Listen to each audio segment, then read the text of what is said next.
Good afternoon po sa inyong lahat. So nakikita nyo po sa background namin yung Santras. Actually, we are promoting the Arcadia.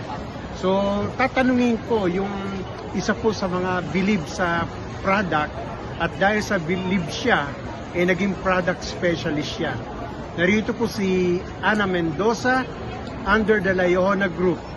Ana, bakit ka ba pumasok dito sa Santras? Specifically magbenta ng The Arcadia?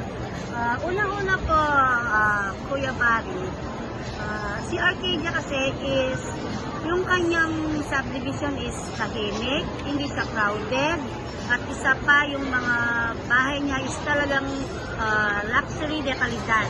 Yun ang ano ko, panglaban sa quality. Yun lang. Okay, so yan ang gagamitin niyang selling point niya para may benta ang The Arcadia dyan sa Manibaog, Paralaya, Porac, Pampanga.